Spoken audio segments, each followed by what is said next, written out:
Hey guys, what is up? It is No Help and welcome back to another video today. So today we got behind the scenes of sailing volume 1.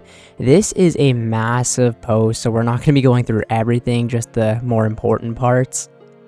So navigation. In our last blog post, we mentioned laying the tech foundations for sailing navigation. This includes the ability for players to own various boats, board and disembark from them, move them, interact with onboard facilities, adjust camera and zoom distances, and more.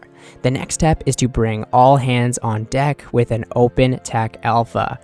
This involves extensive engine work as well as some important decisions behind the scenes.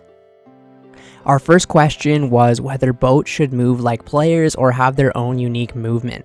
Players are used to moving their character around by clicking, but boats are quite a bit larger. In fact, in the game code, they're technically entire land masses by themselves. The size of the ships meant they were crashing into all sorts of things. Okay, so I guess they were too big, and yeah, it makes sense. We also ruled out smart pathing. This system determines the most efficient route from one point to another. This is great when you're a Minotaur trying to navigate around some annoying pillars, but less great when you're a player trying to sail a ship. For one thing, instead of sailing a ship, it feels like you are the ship, which is not at all what we were after. Smart pathing also made the boat wiggle around obstacles like a player character might. If you've seen a boat in real life, of course you'll know that they actually make slow or wide turns at different speeds, resulting in a turning circle. We wanted this to be a part of sailing's skill expression, so smart pathing had to go. Okay, so this is the video kind of the turning. Yeah, that's actually really cool, because if you were just to click there, it's not like your boat's just going to go sideways or something like that, right? Nice. So we went back to our guiding principles and concluded that boat movement should be fun. Players should enjoy learning and training the skill. Exactly. Shouldn't be just another agility. Distinct boat movement should feel unique, making players feel like sailors mastering navigation, not simply an extension of their ship. Simple. Telling your character where to walk is dead easy. Telling your boat where to go should be dead easy too. Should it? Skill expression. Players who've mastered navigation should feel rewarded for good movement, not punished for bad movement. We want a high threshold for mastery rather than a high barrier to entry. I like that a lot, actually. Using simple pathing instead of an algorithm, we're able to give players full control. You can now run your ship into all obstacles you like while enjoying predictable and consistent movement. Okay, so it will be your fault if you crashed it. So it looks like this is initial sketches of small boats, which is pretty cool. I like these sketches. So this is some of the player feedback from the closed tech alpha, which is really, really cool that they were able to do this. So firstly, we found that large boats took up too much space on the screen. This issue was already in our sights thanks to the feedback on our blog, but playtesting revealed that changes were critical. As a result, we scaled down all boat sizes, rapidly prototyping different scales to find the upper and lower limits. We paid particular attention to the amount of space on deck and how it felt to interact with facilities and move around the ship. We also decided to cut colossal boats and stick to small and large ones for now.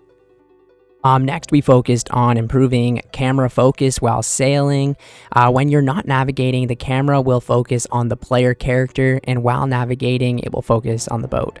That seems simple enough, but this small change actually required a whole new engine command to function properly. Playtesters also highlighted a couple of clickbox issues, which helped us discover an error where the game struggled to calculate clickboxes on boats specifically. We also adjusted the clickboxes on sails to make gameplay feel more fluid. Some feedback revealed that playtesters didn't know how to dock their boat, so we created a visual indicator. Check out the anchor icon below. So this is Port Sarum, and as you can see right there is an anchor icon. So that's where you will be able to dock your boat. Okay, so this is a Unity prototype, and what we've changed, this really does look pretty cool. So these are different movement types. This I'm just gonna like play this video because might make it a little easier to understand. So this is like an obstacle course. Okay, that's kind of interesting, because if you're not like good with your movements, you might run into that wall. And as you can see, the sails here are in the little inventory that you can kind of change. That's actually really cool. I like it. One other thing that I thought was pretty cool as well, if you take a look at the video here, there's like draw distance, camera sensitivity, and then turn speed, max speed. There's all these different settings. I don't know if you change them on the boat or how this works, but I wonder how this will all work. The movement seems like it's fine, to be honest. Like I think it's going very, very smooth. I kind of can't wait to actually like have a beta and be able to test this, and of course when it comes into the main game, it's going to be so cool. Look at how slow that, looks like, he crashed there. No damage. So yeah, it looks like there's different ways that they may be kind of like wanting the movement to work, right? And then I guess they want to see which one would like work out the best for the game. So initially we liked methods number 1 to number 4, but we didn't want to make a final decision until we heard feedback from our play testers. Methods 1 and 2 had the predictability and consistency we were looking for, but it relied on using a side panel. Methods 3 and 4 relied less on the side panel, but had their own issues with movement, as it was traveling to the destination tile. We sometimes saw wiggling movements, which, yeah, they were saying that before. It felt great for short distances, but for longer or more complex movements, it began to feel strange. The similarity to player movement also raised concerns that it felt like players were the ship rather than steering it. Yeah, so that was the other method right there where you kind of, yeah, that makes a lot of sense. So it looks like they were deciding between methods number 1 and 3, which I guess were the videos that we kind of just sort of watched.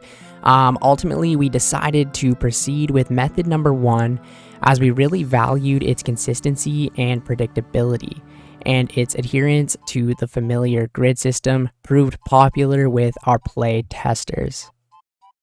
Although we were worried about the side panel, we realized that the side panel itself was not the issue.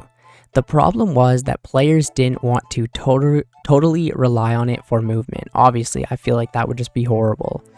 Looking ahead, the side panel will be used to control crew members, but we feel that having your character interact with things on the boat is critical for this skill. We've already identified ways to prevent over-reliance on the side panel. Allowing players to stop and start their ship's movement is one example. Earlier, we talked about skill expression. Method number 1 gives us a great foundation to build content around consistent and predictable movement patterns. For example, the ship has a consistent turn pattern, which always arcs at the same degree. Sailing is a skill, and we're excited to see players get mechanically better at it while their level goes up. That's only achievable when movement is consistent. I totally agree with that. Additionally, we'll be implementing clear visual indicators via the game, side panel, or chat box to highlight where you need to click or stop or start your boat. The new versus the old. The old one definitely, I think, looks a lot better, but were they talking about like downsizing them or something? Smaller boats feel great to steer. They fit neatly on your screen and pose little challenge to navigation at sea. While this may feel limiting at first, it's natural to start to your sailing journey, and it avoids overwhelming you with loads of choices while you're still learning the ropes. Upgrading to a bigger boat with more facilities will be a natural part of the skill's progression. I'm so glad that they're doing that. Speaking of, large ships take up a much larger portion of the screen's real estate. In exchange for more facilities, more room to run around on board, of course, right? It's kind of weird actually thinking about it. Like, if you have a massive boat, it's going to take up like the whole screen, right? Yeah, I guess it's good to think about in the early stages. Playtesting boats of various sizes has let us figure out the optimum layout for facilities, ensuring they complement the core gameplay loop. Our playtesters loved the updated boat sizes too, which has given us plenty of confidence moving forward. Well, that's great to hear. So what's next? We know you're yearning for the seas, and next year you'll be able to try sailing for yourself in our open tech alpha.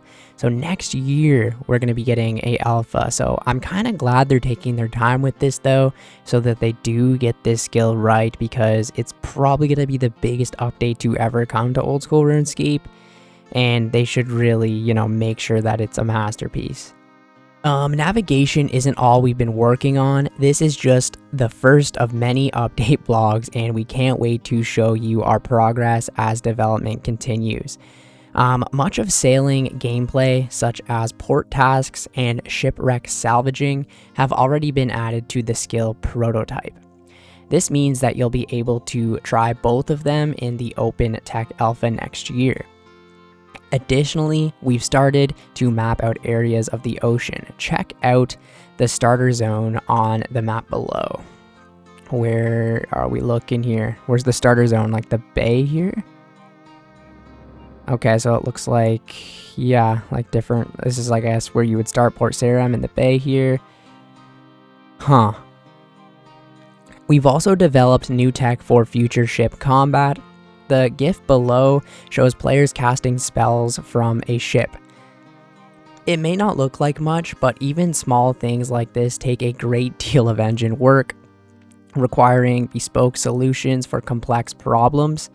In this instance, we had to program the engine to check whether players can see their target while moving on a ship.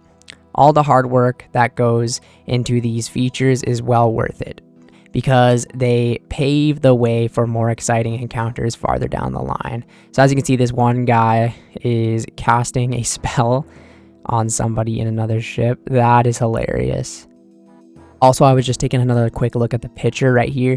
As you can see in Brimhaven, Karamja area right here, right? There is another one of those docks. So it looks like most of the docks anyways are going to have a place that you can like park your ship, which is pretty damn cool. Oh, I can't wait for this, man. Yeah, it's definitely nice to see kind of more of an update to sailing. We haven't really seen too much of it in the past little while, and I really can't wait to eventually play test this and, just kind of see how it's all going to work. Right now, it kind of seems like a quest, you know what I mean? Like, it's like one of those puzzles in a quest or something like that, and it's kind of all over the place right now, and, you either really love it and are excited, or you think it's going to ruin the game or something like that. For me, it's always kind of been more about the rewards that come with sailing, like getting to go to new areas, doing types of different tasks and whatever it might be. That's kind of like the part of sailing I'm really looking forward to.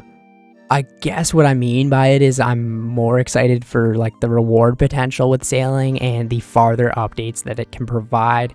And I think it is a very cool skill, kind of similar to construction in a way, where you get to build a boat and then you kind of get to upgrade it and get a bunch of different things that will help out your account a lot. And it's also a different way of traveling, right? Maybe some areas will only be able to get there with sailing, so it's definitely a very interesting skill. Well, anyways, I will keep you guys updated with all of the sailing news that does come out. It's very, very exciting to me. It's like I said, it's going to be one of the biggest updates that Jagex or Old School RuneScape will ever make. I think to Old School, I don't know if they will be ever adding another scale into the game again anyways. So like I said, I want them to take their time with it and really make it a masterpiece, right? So that we can all really enjoy this skill, right? There's no point in rushing it and having it come out with all these bugs, game breaking type of things. So it really makes a lot of sense to kind of make it perfect, right? And it's going to be so cool to just like step on these waters and just go and then kind of explore new places, right? Like, you know, when say like Varlamore came out, or Prifddinas or whatever on old school, new area that you'd really never seen before, right? And it's very, very cool. But at the end of the day, there's only so much that you can do on one little bit of an island, or even a massive city like Varlamore, right? But with sailing, you can go to so many different islands. It's a new way of getting around. There's so much cool stuff you can do with it, like the shipwreck salvaging. There's the PKing. There's gonna be like bosses you fight on the ship, and just, yeah, it's really gonna make so much content for the game, and content that they can keep making more and more of. That's another reason why I'm really excited about it, because there's always going to be another island they can make. There's always going to be another boss at sea you can do, or a mini game, or some scaling method or something like that. It's really going to be good for the game, in my personal opinion. But anyways, thank you guys so much for watching the video today. I will catch you in the next one. See ya later.